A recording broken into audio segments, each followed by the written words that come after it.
Thank you, Lindsay and Tyler. Now, let me just say right up top, Tyler, I cannot wait for Scream 5. I love that franchise, and I can't wait to see where you're going to take it. And Lindsay, congratulations on the Academy Award for American Factory. Honestly, that film was one of the best and most impressive documentaries I have seen in recent memory. So a huge congratulations to both of you for all of your success. Well deserved. Now, it's a real testament to the school's dedicated alumni community that every single alum, including Tyler and Lindsay, who were asked to participate in this year's edition of iDream in Widescreen, gladly and without hesitation accepted that invitation so that they could help support the class of 2020. Now, my name is Jeff Yance, and in addition to being the program director at the Loft Cinema in Tucson, I am also a very proud alum of the University of Arizona. And it's my great honor and privilege to also be your host over the next 2 days as we present to you what I'm fairly certain is going to be an epically exciting, expanded edition of the School of Theater, Film, and Television's world premieres of short films made by graduating seniors. Full disclosure, I have already seen these short films, and I can tell you we have a great lineup for you this year, so buckle up. It's going to be a fun ride. And there's your free All About Eve reference. You're welcome.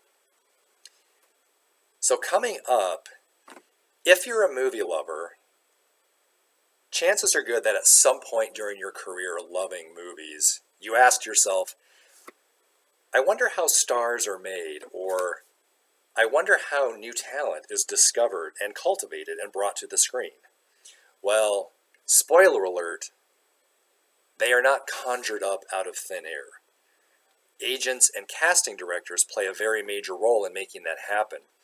So in order for us to see how it all works, we're very happy to have with us WME agent and partner Brad Slater, who represents some of the very biggest names in the industry, including Dwayne "The Rock" Johnson, whom we all know is not only one of the biggest names in Hollywood, he's also one of the very biggest humans in Hollywood. He's a mountain of muscle. As well as the incredible, versatile, Oscar-winning actress Octavia Spencer, among others. Now, Brad is going to be in conversation with his fellow School of Theater, Film, and Television alum and casting director Edie Belasco, whose many, many casting credits include such great films as Half Nelson, 500 Days of Summer, and one of my very favorite films of 2018, Sorry to Bother You, among many others. So let's see what Edie and Brad are up to, and let's hear them talk about how a star is born. So take it away, Edie and Brad. Okay, here we are. Hi, U of A. Listen, first of all, any opportunity that I get to talk to anybody that went to the University of Arizona, I always relish, because I really do hold that place near and dear to my heart, not just for the experience I had from going to school there for 4 years, which was an awesome experience, but really the love that I have for the fact that I knew at a very specific time while I was there that this was the business that I wanted to be in. I didn't know I wanted to be an agent, but I knew that I had to be in the entertainment business, and I have like the most visceral memory of when exactly that was. So I do hold the place near and dear to my heart.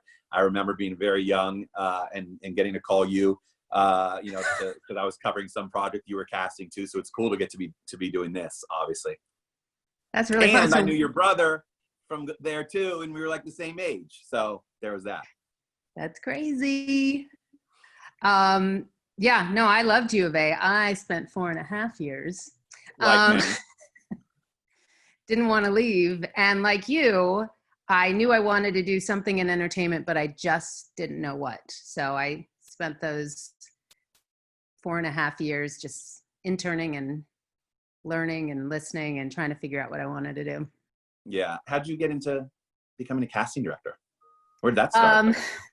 Well, like I said, I didn't know what I wanted to do. So I just interned, whether I was in LA where I'm from or in Tucson. I interned at a radio station and a TV station in Tucson.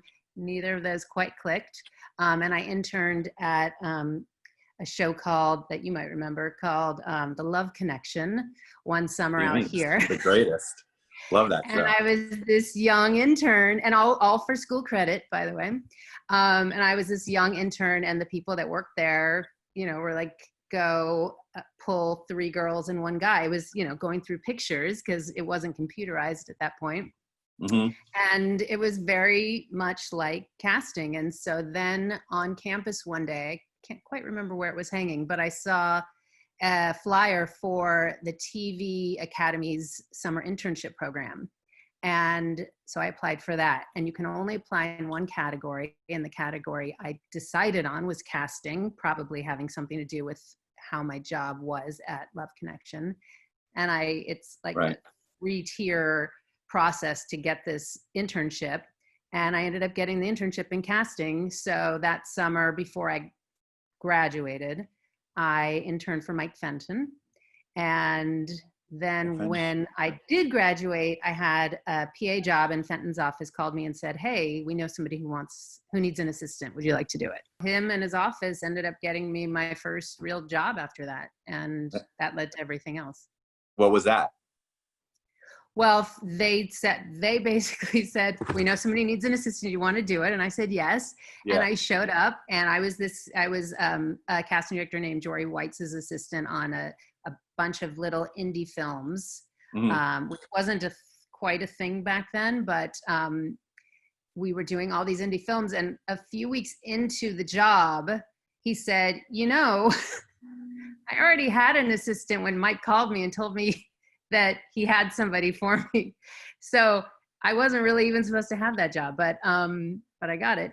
So I worked for him, and then I just proceeded in casting, unlike your job, it tends to go project to project to project. And if you're the little assistant, you're quite frequently without a job.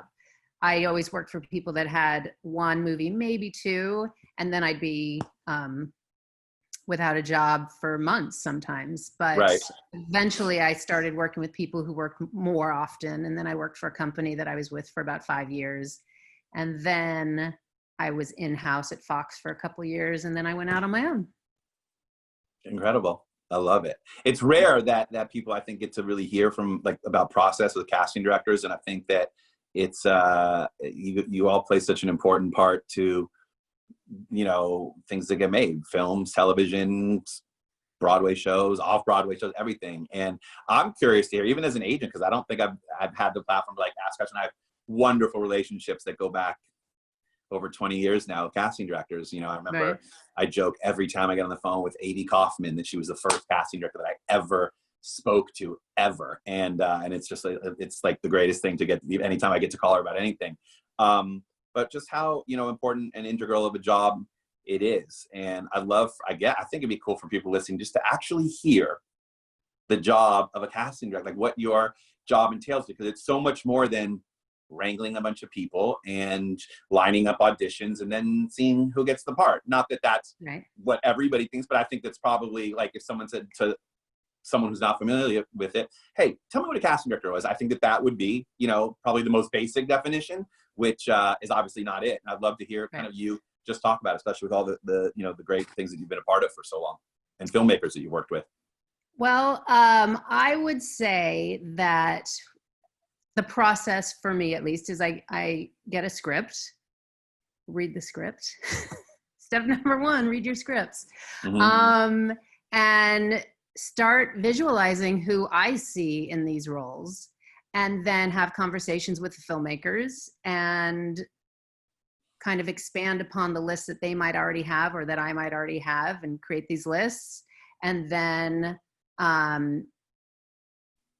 depending on the size of the role, either bring people into audition, or more often these days for the lead roles, we just offer to name actors. But when we're auditioning actors, we bring them in, we read with them, we have conversations about them, we'll read more people.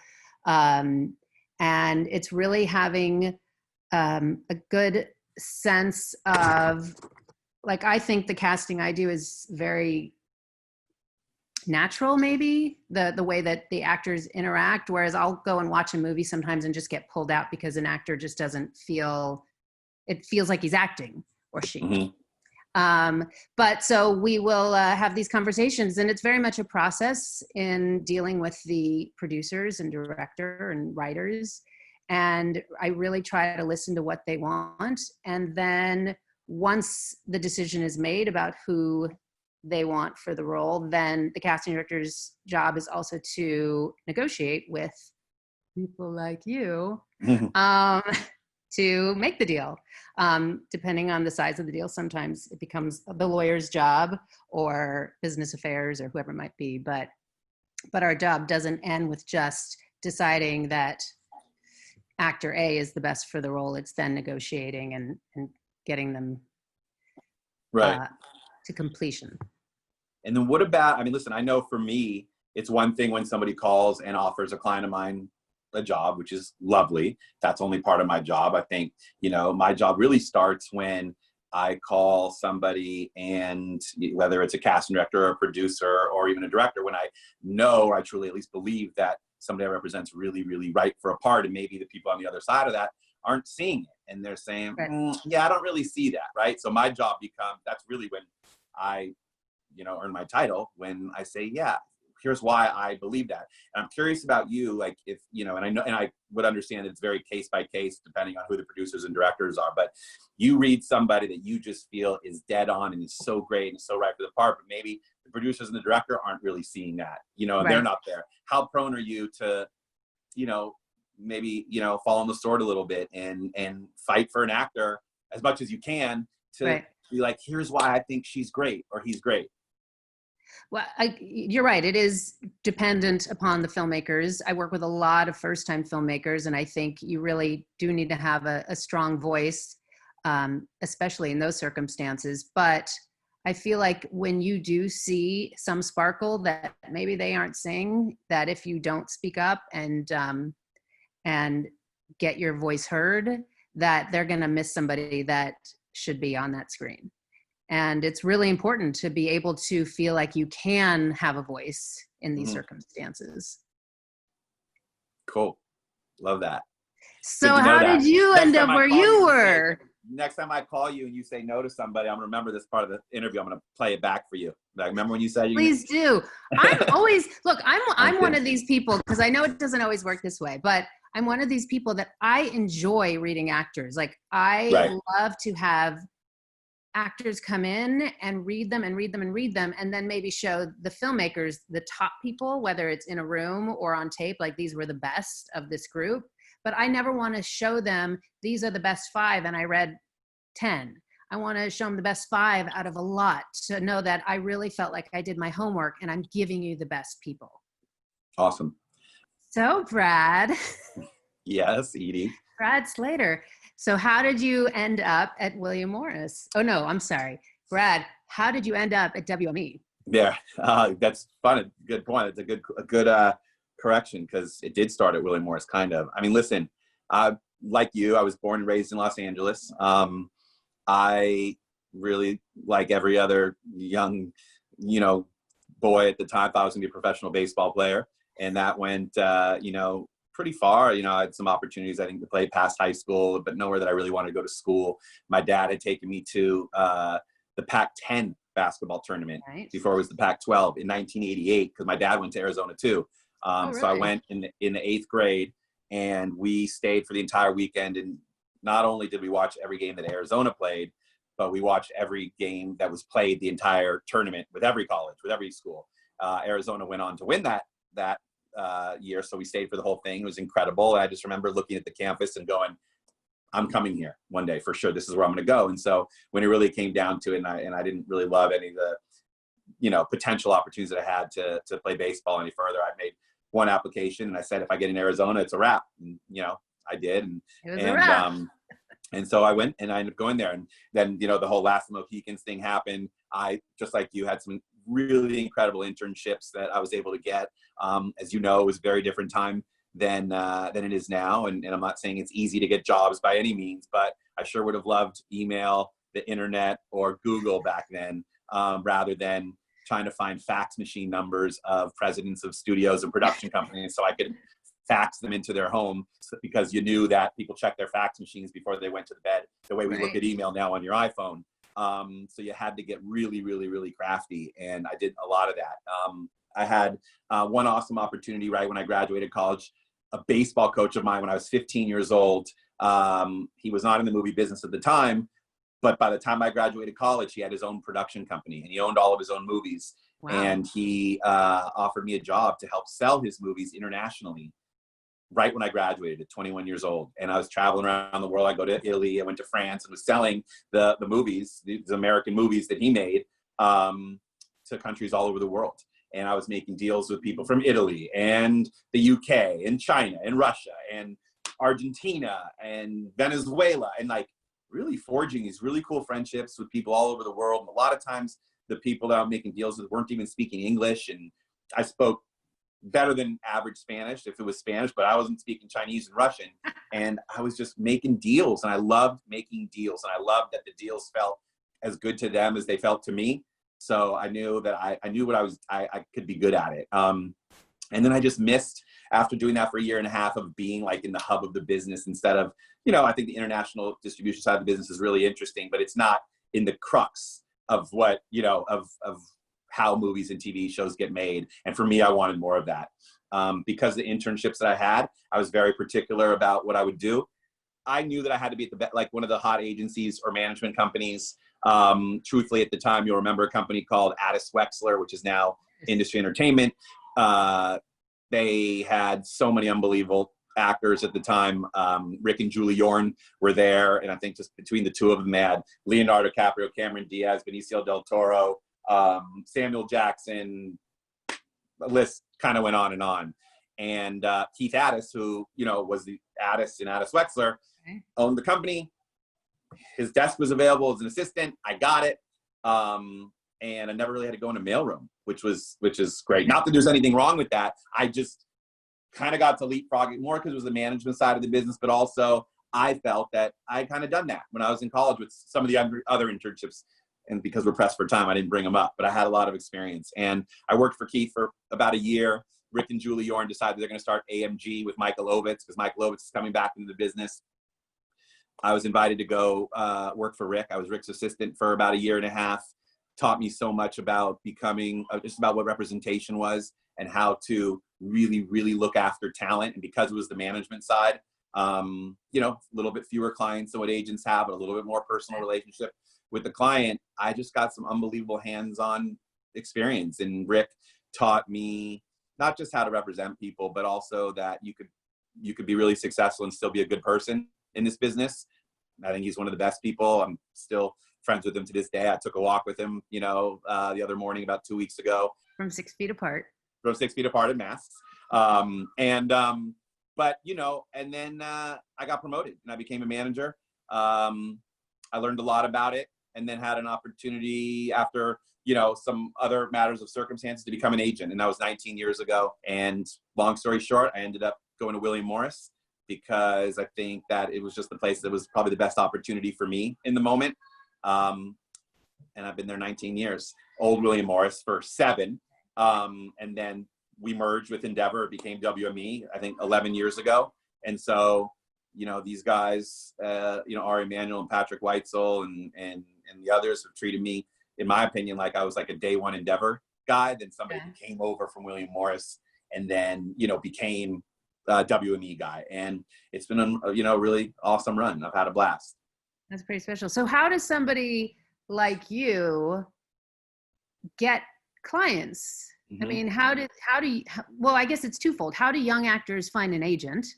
And how did you come to have such an amazing talent list? I mean, you represent some pretty amazing talent, The Rock, Ben Affleck. I know there's other, Billy Bob Thornton. Yeah, I mean, thank you. I think that, there's really 3 ways that when you work at an agency, let's say this size, that you can get clients. One, when you're young, when you start off, you don't really get to choose who you represent.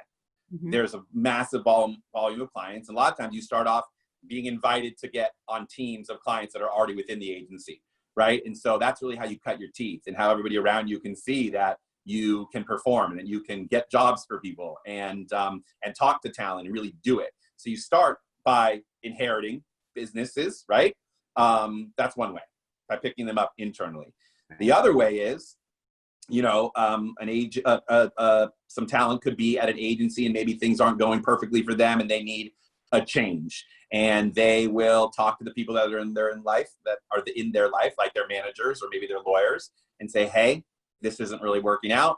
I'd like to take meetings. So I would get a call from one of those people, the manager or the lawyer, saying, so-and-so, you know, is going to be making a move. They'd really like to meet with you. Are you interested? So that's two, right? You're either interested or you're not. So the incoming call is always a nice thing. And then the third is using what's in your gut, and was probably the most important thing, passion. And what I like to say is just like actually being a fan of the person that you represent. There's not one person, if you look down my list, that I'm not super passionate about and not willing to literally like run in front of a truck for, to make sure that they have everything, you know, that they want. And so you just have to be a fan of the person. Then you might develop a relationship with that person, you know, like you have to have like a connection, and because like we talked about earlier, a lot of times on the other end of the phone, you're going to hear no, or no, thank you, or they're not right.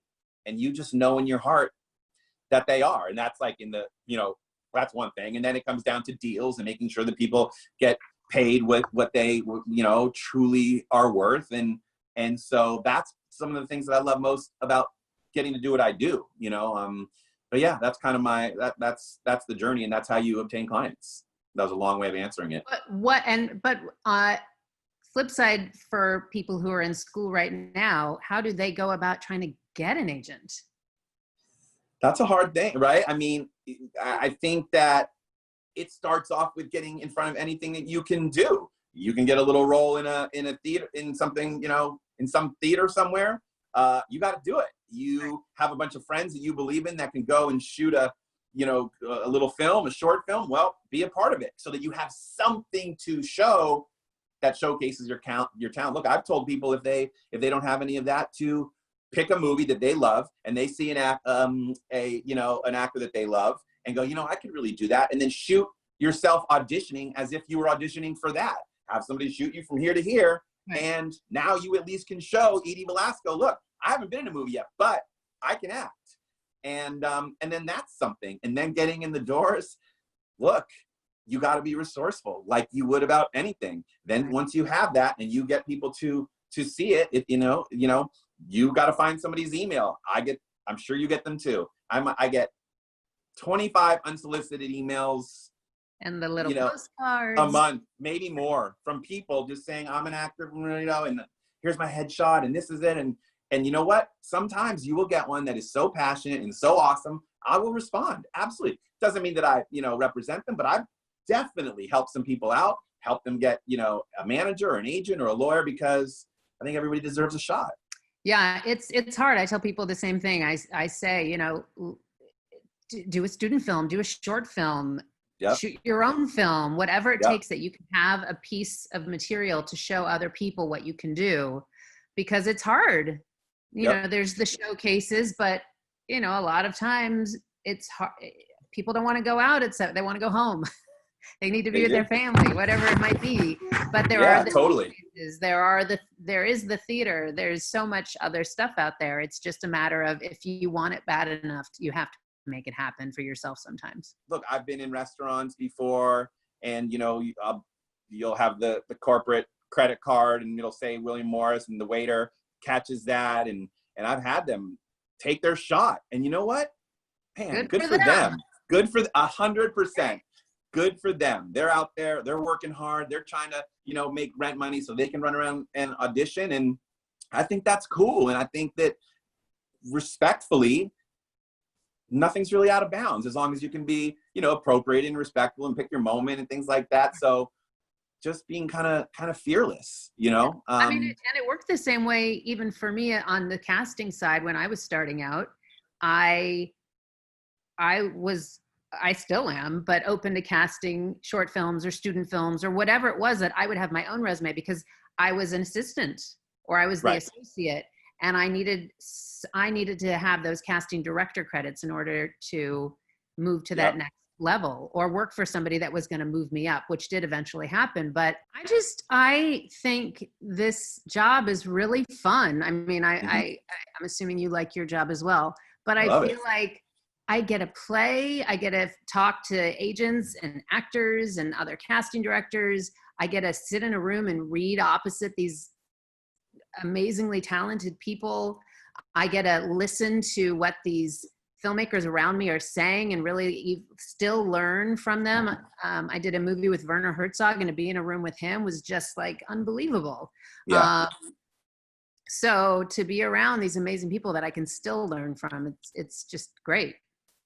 Yeah, no, I agree. I think some of the greatest, one of the probably somebody gave me the advice on it. I don't know if I can credit myself, but when I was starting to come with the business, every lunch that I remember was never with somebody, or dinner or whatever, was never with somebody that was like at my level or like a little above me, like really starting to take off as a agent or executive or anything. It was always with people who've been doing it for so long, like real, like seeing, you know, veterans for the business who you could just learn so much from. And I loved, you know, getting the opportunity to get to go spend an hour and a half with, like, you know, I remember so fondly, Tony Howard, you know, went to lunch with me in my first probably 6 months of being a manager. And, you know, she's a legendary agent. She's been around for, you know, years at ICM. And she was so, I mean, for an hour and a half, I felt like I was the most important person in her life, even though that clearly was not the case. But she gave me so much great advice. I think it's important to teach these people that are just starting out, you know, how I feel like when I started out, a lot of people that I worked for didn't always, or that I saw other people working for, didn't always treat people the way that they should be treated. And I always took that, rather than I saw people for something as little as, hey, you know, go make me my coffee. I was always like, I can make my coffee. Like, I don't need you to do that. So it's something that I would just never expect somebody to do for me, even though I was being asked to do it. So I just feel like you have to take in your surroundings and really make your own decisions about how you would be with other people, instead of necessarily doing it the way that you were taught because you worked for somebody else who did it that way. That's true. I think that you can pick up a lot of traits, and then you can definitely leave some behind, you know. Mm-hmm. But I think you have to have had the opportunity, at least certainly as an agent, and I don't know, and probably as a casting director, as you're coming up, like, you got to work for all kinds. You got to work for a couple people who are real tough, hard on you and help create the thick skin. And then you work for a couple people that maybe are just really great for your personality, and that, you know, you can kind of not skate through the job, but have you're not uncomfortable. But I think one of the most important things in life is being able to be comfortable when you're uncomfortable, right? So you have to have those experiences. And I think our business, probably any business, provides for a lot of that, but ours definitely, you know, there's always been that rite of passage where, yeah, you seem to be running a lot of errands and getting a lot of food for people on your way up. And I was always fine doing it. Yeah. I think I was a terrific assistant when I was an assistant in whatever capacity. Again, I was a PA and casting assistant and whatever. And I enjoyed almost every second of every job I worked at. Yeah. But it was all a learning experience. And I was really lucky, I think, when I was starting as a casting assistant, I had a lot of friends that were, well, not a lot, but I had a couple friends that were also in casting, and they were really fortunate that they would work for one or two people and then have a job for a year and a half. And then all of a sudden we're a casting director. And I always sort of felt bad that I kept getting these one-time jobs, and I always had to keep looking for another one. But in hindsight, I think it benefited me, because I ended up working for casting directors who were doing movies of the week and commercials and big films and little films and TV. And so all of a sudden, when I was able to move up, I realized I can do everything. Like, I've done music videos. I've done the student and short films. Like, Right. throw it at me. I can cast it. Like I said, you gotta have all kinds, Yep. all that experience. Hey, Brad, has Yeah. has Arizona's alumni network been of a support system to you, or have you been to somebody else? Look, I mean, there's a lot of people who came out of the University of Arizona that are in and around our business. And I think it's been a great thing. I mean, there's a lot of, look, I mean, Scott Stuber is over there, running Netflix, and Troy Zion, who is, a great manager at 3 Arts, and Michael Cooper, who's at, agent at CAA, and there's Matt Luber. There's a really great, I think the network is great, and it's nice to know that it's there. I think, truthfully, the network, the alumni does a nice job, I think, of trying to give back. I've loved every opportunity I've had to go back to the school and speak. Like I told you the other day, they were kind enough to present me with an award late last year, which was so nice to come back and be on campus, and the school and its surroundings look great. I'm so proud of what the film, and what the media arts school has become there. And the school gave me some big opportunities, I think, to at least have a passion and continue to follow it. What were the opportunities they gave you? I thought that the media arts program, which is not called media arts anymore, actually for what it was, served its purpose. I mean, great introduction to film and seeing the important movies, learning about like film history, making movies. We were literally out there shooting movies and splicing, editing with like our hands, like the way movies used to get made instead of digital, which obviously is so much, more preferable and convenient now, but you really learned about the process. I got to work at the Arizona Film Festival. So I was the head of acquisitions for that, I think, for 2 years. And I'm in school, and I was responsible, along with a man by the name of Julio Scalinger, who ran the whole thing, was also, a professor at the university, for getting to watch all the movies that ended up making the festival. And then I would work at the festival and be around filmmakers and be around the talent that was in it. And it was enough to certainly keep the passion burning, so that when I had to actually go and do something about it and try to get a job, I really do credit the school. All right, good talking to you. It was fun. You too. All right, Talk to you later. Bye. Bye.